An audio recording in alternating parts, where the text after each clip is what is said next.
বন্ধুসকল আমাৰ মাজত বহুতৰে কি হয় ভাগ কৰিবলৈ যথেষ্টখিনি সময়ৰ প্ৰয়োজন হৈ যায় শুদ্ধকৈ ভাগ কৰিবলৈ আমাৰ বহুতখিনি সময় আমি ব্যয় কৰি পেলাও আজি এই ভিডিঅ'ত সেই সময় কেনেকৈ ৰাহি কৰিব পাৰিম বা ভাগ কৰা নতুন কি ট্ৰিক আছে বা নতুন কি পদ্ধতি আছে সেই বিষয়ে আমি শিকিম আৰু সেই একবাৰ জানি ল'লে আপোনাৰ যিকোনো পৰীক্ষাত হেয়া কম্পিটিটিভ এক্সাম হওক বা ক্লাছ এক্সাম হওক মেথছৰ পেপাৰত আপোনালোকে সময় বহুখিনি বচাব পাৰিব নমস্কাৰ বন্ধুসকল মই সুমিত কুমাৰ চক্ৰৱৰ্তী এছকে টিউটৰিয়েললৈ সকলোকে স্বাগতম জনাইছো ভাগ কৰা যিটো নতুন পদ্ধতি শিকিম হেয়া এটা ক্লাছত সম্পূৰ্ণ কৰা সম্ভৱ নহয় গতিকে এইটো ভিডিঅ'ৰ কিছুমান পাৰ্ট আগলৈ আপোনালোকে পাব ঠিক আছে তো আজি আমি প্ৰথম পাৰ্টত অলপমান সহজ বস্তু শিকিম যাতে আমাৰ বেছটো ভাল হৈ যায় ঠিক আছে তো প্ৰথমতে আমি ভাগ কৰা ট্ৰেডিশনাল পদ্ধতিত ভাগ কৰাৰ আমি কিছু বেসিক বস্তু আমি শিকিলো বেসিক কনসেপ্ট আমি জানিলো সাপোজ 8 ৰে 4257 ক ভাগ কৰা হৈছে তো আমি ভাগ কৰিলে সদা কি এটা পাম ভাগফল পাম ঠিক আছে 532 এটো হ'ব আমাৰ ভাগফল ঠিক আছে তো এটো কোৱা হয় কোএফিচিয়েন্ট বুলি কোৱা হয় ঠিক আছে ভাগফল ঠিক আছে যাক ভাগ কৰা হয় তাক ভাজ্য বুলি কোৱা হয় আৰু ইংলিশত কোৱা হয় ডিভিডেন্ড ঠিক আছে তাহলে এইটো হ'ব আমাৰ ডিভিডেন্ড ঠিক আছে আৰু এটা বস্তু আছে যাৰ দ্বাৰা ভাগ কৰা হয় তাক কোৱা হয় ডিভিজৰ আৰু ভাগ কৰাৰ শেষত আমি যদি কিবা ৰৈ যায় যাক আৰু ভাগ কৰিব নোৱাৰি তাক কোৱা হয় ৰিমাইন্ডাৰ ঠিক আছে তো প্ৰথমতে আমি জানি লম 9 ৰে কিমান সহজে আমি ভাগ কৰিব পাৰো তো ভিডিওৰ প্ৰথমতে আমি কি কৰিম 9 ৰে কেনেকৈ ভাগ যায় আমি হেয়া দেখিম ঠিক আছে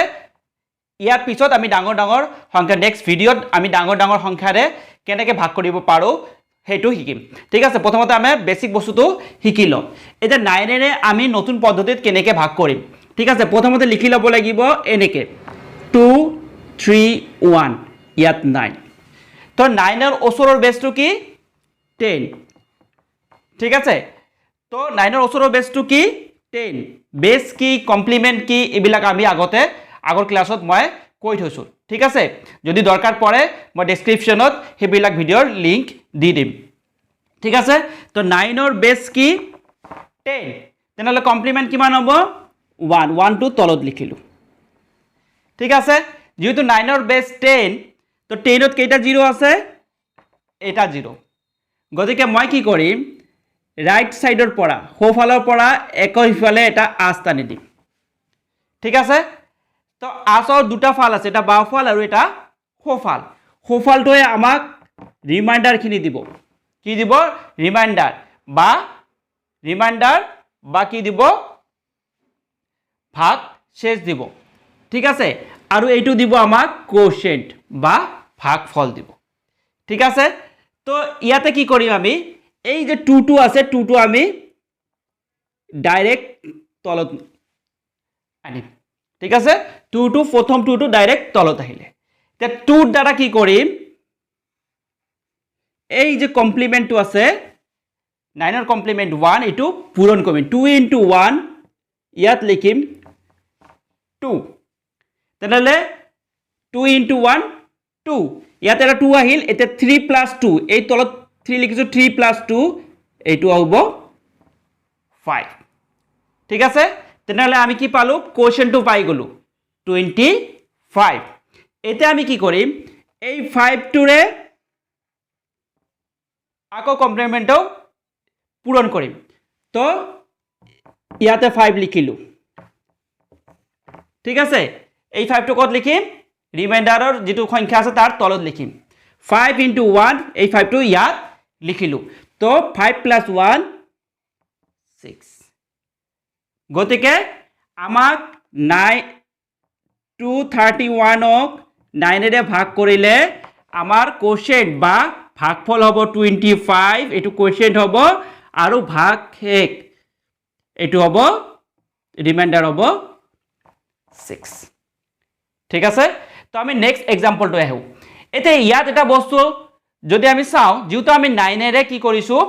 9 ৰে আমি কি কৰিছো ভাগ কৰিছো 9 হলে সদায় কমপ্লিমেন্টটো কি হ'ব 1 হ'ব আৰু 1 ৰ লগত যিকোনো সংখ্যা পূৰণ কৰিলে 1 হয় গতিকে 9 যেটো স্পেশাল নাম্বাৰ তাক আৰু সহজভাৱে আৰু শৰ্টকাটত আমি 9 ৰে ভাগ কৰিব পাৰিম ইয়াত কি লিখিম 9 302 গতিকে ইয়াত কাটি দিম ঠিক আছে ইয়াত লিখিম মই 3 গতিকে ইয়াত পূৰণ কৰিছো 2 * 1 2 লিখিছো গতিকে হেবিলাক নকৰো 3 মই ডাইৰেক্ট ইয়াত বহাই দিম ঠিক আছে 3 + 0 3 আকৌ এইটো 3 পালো নহয় এই 3 টো ইয়াত বহাই দিম 5 হৈ গল তো এইটো হ'ব মোৰ কোএফিচিয়েন্ট বা ভাগফল আৰু এইটো হ'ব মোৰ ৰিমাইন্ডাৰ ভাগহে ঠিক আছে বন্ধুসকল আমি আৰু এটা বিশেষ এক্সাম্পল ইয়াত লৈছো 5123 9 ৰে ডিভাইড কৰিব লাগে তো আগৰ প্ৰসিডিউৰ মতে আমি এনেকৈ কৰিম 5123 আৰু ইয়াত লিখিম 9 গতিকে ইয়াত 1 টো লিখাৰ প্ৰয়োজন নাই আমি মাজতে কি কৰিম আস্তান দিম ঠিক আছে গতিকে 5 টো ডাইৰেক্ট আহিলে এটা কি কৰিম 5 টো ইয়াত ডাইৰেক্ট 5 * 1 ডাইৰেক্ট বহাম 5 + 1 6 6 * 1 ইয়াত 6 বহাম 8 8 * 1 ইয়াত 8 ঠিক আছে তাহলে 3 + 8 11 তো আগৰ নিয়ম হিচাপত এইটো হ'ব আমাৰ কোএফিচিয়েন্ট বা ভাগফল আৰু এইটো হ'ব লাগিছিল আমাৰ ৰিমাইন্ডাৰ কিন্তু ইয়াত দেখা যায় যে ৰিমাইন্ডাৰটো 9 তকৈ ডাঙৰ গতিকে এইটো ৰিমাইন্ডাৰ হ'ব নোৱাৰে তো এই ক্ষেত্ৰত আমি কি কৰিম এই ক্ষেত্ৰত আমি কৰিম 11 ক আকৌ 9 ৰে কি কৰিম ভাগ কৰিম তো এনেকৈ দিছো 1 টো ডাইৰেক্ট আহিল 1 * 1 ইয়াত 1 2 ঠিক আছে তেতিয়াহ'লে আমি নতুন কোৱেশ্চন এটা পালো 11 ক ভাগ কৰোতে 1 আৰু ৰিমাইন্ডাৰ পালো 2 গতিকে আমাৰ এইটো হ'ব ফাইনাল ৰিমাইন্ডাৰ এই কোৱেশ্চনটো কি হ'ব এই কোৱেশ্চনৰ লগত প্লাস হৈ যাব তো আমাৰ নতুন কোৱেশ্চনটো কি হ'ব 568 নতুন ভাগফলটো হ'ব 568 568 plus 1 that is 569 আৰু ৰিমাইন্ডাৰ হ'ব 2 ঠিক আছে আমাৰ নেক্সট এক্সাম্পলটো এতিয়া আমি চাওঁ ঠিক আছে যেহেতু এটা 9 ৰে ভাগ কৰিব লাগে গতিকে ইয়াত এক ঘৰ পিছত আমি আস্তানি দিম 5 টো ডাইৰেক্ট বহাম 5 5 * 1 ইয়াত 5 0 + 5 5 ঠিক আছে 5 * 1 again 5 ইয়াত 8 8 * 1 ইয়াত 8 ডাইৰেক্ট বহাইলে হল ইয়াত হ'ব 15 তেনেহলে আমাৰ এইটো কোৱেশ্চন হ'ব লাগিছিল এইটো হ'ব লাগিছিল ৰিমাইন্ডাৰ কিন্তু আমি 15 টো 9 কে ডাঙৰ গতিকে আমি এতিয়া মনে মনে কৰিম এতিয়া ভাগ নকৰো 15 9 দি ভাগ কৰিলে কি হ'ব